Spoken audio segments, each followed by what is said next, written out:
Well, bakers, we all know and love the classic graham cracker, but have you had a chocolate graham cracker? They are so delicious, but here's the thing, they're kind of hard to find in stores. You don't always see them, so I'm going to show you how you can make your own homemade version so you can have this delicious treat anytime you want. It's a really simple cookie recipe, and you can mix it up all by hand. We're going to do it in no time flat, so let's go. In a nice big bowl, we have some powdered sugar, confectioner's sugar, icing sugar, whatever you want to call it. Here I have some all-purpose flour, whole wheat flour. In America, we get finely ground whole wheat flour. That's all I can find in LA anyway. So use something that's finely ground because a very coarse one might change the results of your cookie. Here I have some cocoa powder, a little bit of baking powder, just for a little bit of rise in these cookies. And of course, some salt. Salt has to be in all our baking, but especially with chocolate, because you get, you have your cookie and you get that like one little bite of the granule of salt and you're like, oh, that's delicious. Mix those ingredients together, mix up all the dry. If you see any big lumps, get them out of there. I love recipes just like this. And actually in my first cookbook, I have a chapter called Wooden Spoon and Bowl, because you can make so many things with no special equipment and just a big old bowl and a wooden spoon, just like this recipe. Okay, lovely. So here I have some cold cubed butter. I'm going to add that in. And what you want to do with this is simply rub it in with your fingertips. You can also use a pastry blender for this step. That's totally fine too. I'm kind of old school. This is actually one of the very first techniques I learned as a child. My mum showed me this rubbing in technique when I was making crumble in my house in Ireland at like literally 6 years old.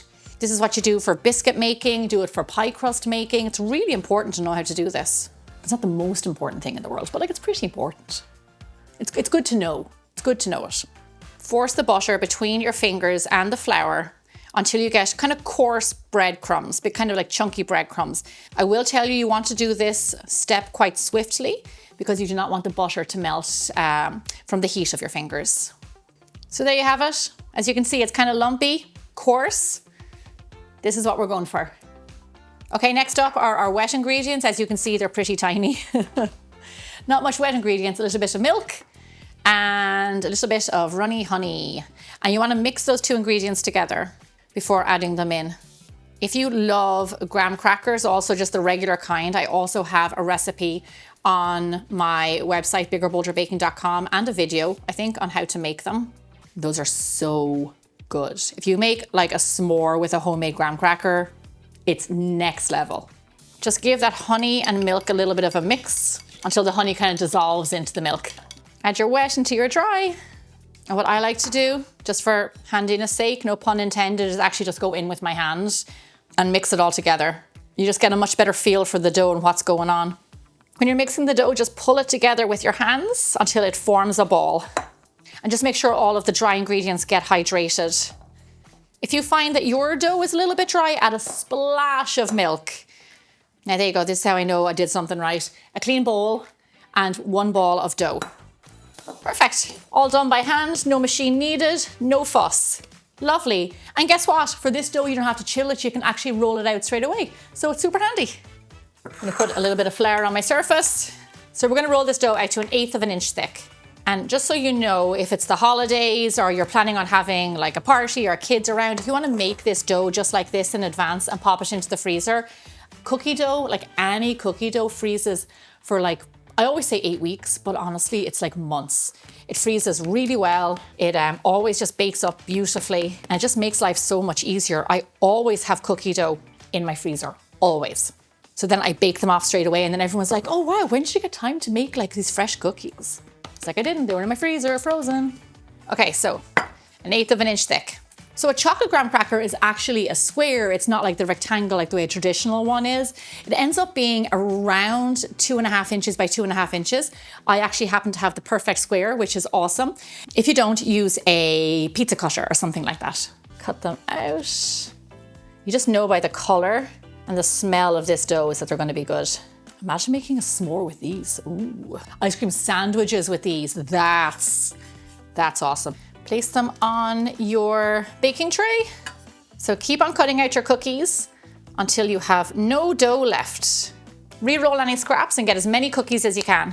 So our cookies are not finished yet. If you've been watching Bigger Bolder Baking for a very long time, which I hope you have been, you'll know I do not do things by halves. So we are going to make it look just like a real chocolate graham cracker.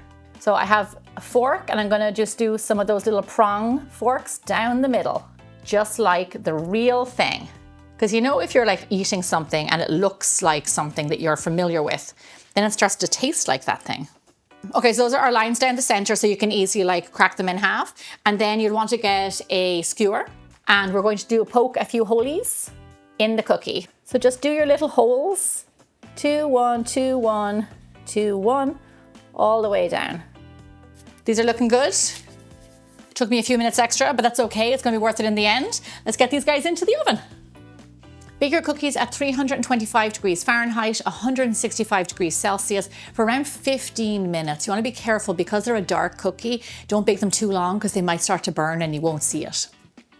I think I might have found my new favorite cookie. These things are the real deal. They look absolutely gorgeous. And if you were in my kitchen right now, you would realize that they smell like brownies. They're like brownie crisp cookies.